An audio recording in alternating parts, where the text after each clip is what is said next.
জুলাই যোদ্ধাদের জন্য ফ্ল্যাট বরাদ্দ কিংবা সরকারি চাকরিতে কোটার সুবিধা দেওয়ার কোনো সিদ্ধান্ত নেই সরকারের। তাদের মুক্তিযোদ্ধাদের সমকক্ষও ভাবছে না মুক্তিযুদ্ধ বিষয়ক উপদেষ্টা। সচিবালয়ে জুলাই যোদ্ধাদের জন্য নেওয়া পদক্ষেপ নিয়ে ব্রিফিংয়ে কথা জানান তিনি। বলেন, 5 আগস্ট গণ অভ্যুত্থান দিবসে শহীদ পরিবার ও জুলাই যোদ্ধাদের সংবর্ধনা দেওয়া হবে।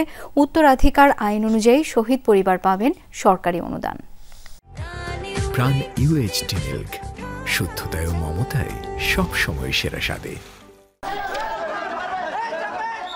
জুলাই গণ অভ্যুত্থানে নিহত 844 জন শহীদের তালিকা গ্যাজেট আকারে প্রকাশ করে মুক্তিযুদ্ধ বিষয়ক মন্ত্রণালয়। একই সাথে প্রকাশ করা হয় আহত 12,043 জনের তালিকাও।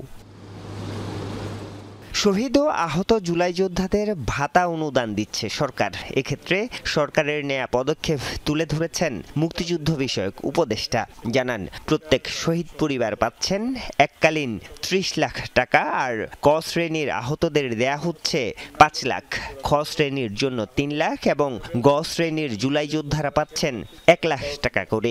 উত্তরাধিকারী আইন অনুসারে 10 লক্ষ টাকার সঞ্চয়পত্র, মোট 77 কোটি 20 লক্ষ টাকার সঞ্চয়পত্র প্রদান করা হয়েছে।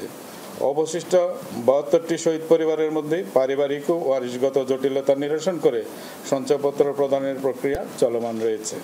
এককালীন আর্থিক সহায়তার পাশাপাশি প্রত্যেক শহীদ পরিবার এবং ক শ্রেণীর জুলাই যোদ্ধারা প্রতি মাসে ভাতা পাবেন 20,000 টাকা। খ শ্রেণীর জুলাই যোদ্ধারা 15,000 এবং গ শ্রেণীর আহতরা পাবেন 10,000 টাকার ভাতা। শহীদ পরিবার এবং জুলাই যোদ্ধাগণের মাসিক ভাতা বাবদ সরকার প্রতি মাসে 14 কোটি 67 লক্ষ 80,000 টাকা প্রদান করবে।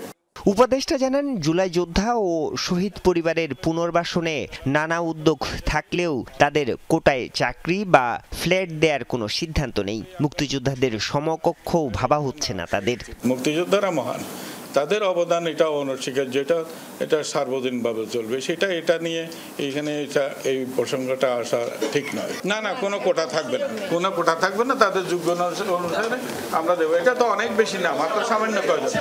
উপদেষ্টা জানান, গুরুতর আহত 75 জন জুলাই যোদ্ধাকে সিঙ্গাপুর, থাইল্যান্ড, তুরস্ক, রাশিয়ায় উন্নত চিকিৎসা দেওয়া হয়েছে।